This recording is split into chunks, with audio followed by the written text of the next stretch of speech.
e começa a reinar em 1568. Devo dizer que é um reinado que dura apenas 10 anos. El Rei Dom Sebastião foi rei a sério, desde os 14 até aos 24 anos, porque em 1578 ele realiza o grande projeto da sua vida, uma expedição militar em que empenhou todos os recursos do país, vai até ao norte da África e tenta recuperar para a cristandade o Império Marroquino.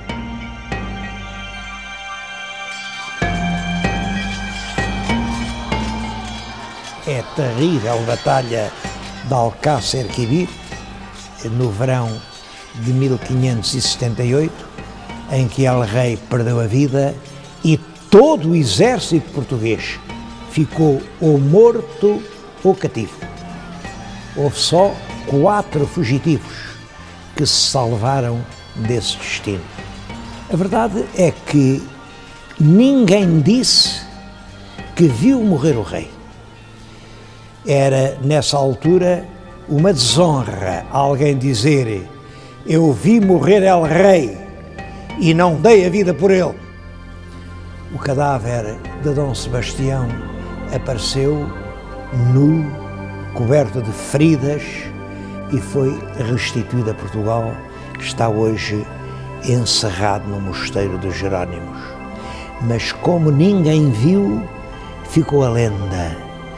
Talvez o rei não morresse, talvez o rei esteja vivo, esteja à espera da hora certa para voltar a Portugal. É assim que nasce a lenda sebastianista.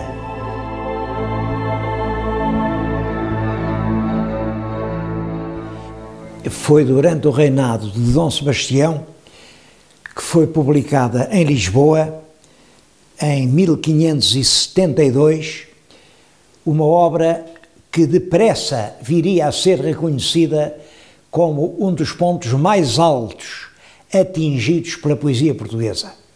Estou a falar dos Lusíadas, de Luís Vaz de Camões. É um exemplar da primeira edição. É um livro raríssimo. O tema da obra é a viagem de Vasco da Gama para a Índia, mas a propósito da viagem ele consegue contar toda a história de Portugal e, por detrás dos versos grandiosos que se referem a esses temas, vê-se que está também a narrativa da sua vida de escudeiro perseguido, torturado, que percorre o mundo e a quem é negado o justo prémio dos serviços que ele sabe estar prestando à pátria. Esta obra tem a maior importância. Primeiro porque depressa ela se identificou com uma espécie de consciência portuguesa. A camada culta dos portugueses viu nos Lusíadas o livro nacional. Claro que Camões não fez apenas os Lusíadas, mas foi este o único livro que ele pôde publicar em sua vida. Ele deve ter morrido em 1580 e 15 anos depois, os admiradores reuniram num volume as poesias líricas que andavam dispersas por vários cancioneiros. A primeira edição, também hoje muito rara, é esta: Rimas ou Ritmas de Luís de Camões. É claro que apresenta aqui apenas uma parte da obra lírica do grande poeta.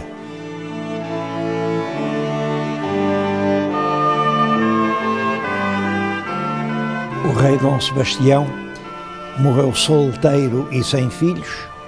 Ele também não tinha irmãos e por isso a herança da coroa vem a recair no cardeal infante Dom Henrique.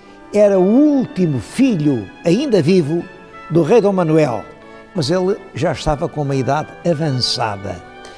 e punha-se esta questão: e quando o cardeal rei morrer, quem vai ser rei de Portugal? Dom Henrique resolve reunir cortes em Almeirim para resolver essa questão que preocupava todos os portugueses. Claro que quem teria direito ao trono seria um neto do rei Dom Manuel. E Dom Manuel tinha vários netos vivos. Mas os três, cuja candidatura era mais séria, eram Filipe II, que era rei de Espanha, mas era herdeiro por via feminina. A duquesa de Bragança, Dona Catarina, portanto herdeira por via masculina. E era Dom António, prior do Crato. Esse era varão e era filho do infante. Simplesmente dizia-se que não era filho legítimo. Quase toda a nobreza, sem exceções, defendia a candidatura de Filipe II, porque o país estava realmente necessitado de auxílio. O povo entendia que entregar a coroa portuguesa ao monarca estrangeiro era abdicar da nossa independência. Por isso, apoiou a causa do Dom António, prior do Crato. Chegou mesmo a aclamá-lo rei em Santarém e trazê-lo até Lisboa. Foi um reinado efêmero, porque, entretanto, morreu o cardeal Dom Henrique, sem nada ficar assente, mas ele nomeou uns definidores para dizerem quem teria mais direito à sucessão real. E os definidores pronunciaram-se a favor de Filipe II, rei de Espanha. Filipe manda o seu exército, comandado pelo Duque de Alba, entrar em Portugal, e ele entrou sem dificuldade em Lisboa. E é assim que começa a terceira dinastia. Chama-lhe dinastia filipina porque os três reis que a constituíram, Filipe II, Filipe III, Filipe IV, todos eles chamavam Filipes.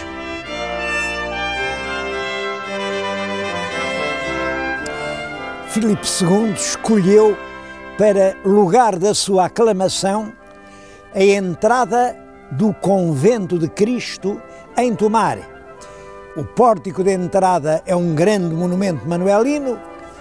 A torre que se vê aqui é o monumento dos Templários, vem do tempo de Dom Afonso Henriques.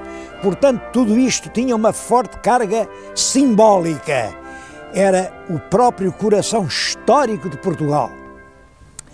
Filipe fez ainda questão de jurar, cumprir uma série de obrigações. Eram 25 capítulos, cada um com uma obrigação. E aí ele prometia respeitar os usos, costumes, foros e privilégios de que o reino de Portugal sempre tinha gozado. Prometia que as cortes relativas a assuntos portugueses só podiam reunir dentro de Portugal. Prometia que se houvesse vice-rei ou governador em Portugal, teria de ser português. Todos os cargos, altos e baixos, em toda a administração do Estado, só podiam ser providos por portugueses. Todas as guarnições das fortalezas, quer aqui no Reino, quer no ultramar, só podiam ser formadas por soldados portugueses. Todos os tratos da Índia e da Guiné, e as feitorias, e o comércio, tudo isso ficava a pertencer exclusivamente aos portugueses. Na moeda, os cunhos e armas seriam apenas os de Portugal, sem qualquer outra mistura. Todos os documentos relativos à administração de Portugal tinham que ser escritos em língua portuguesa. Por isso, em vez de se dizer que perdemos a independência, é mais exato dizer que eram dois reinos com um só rei.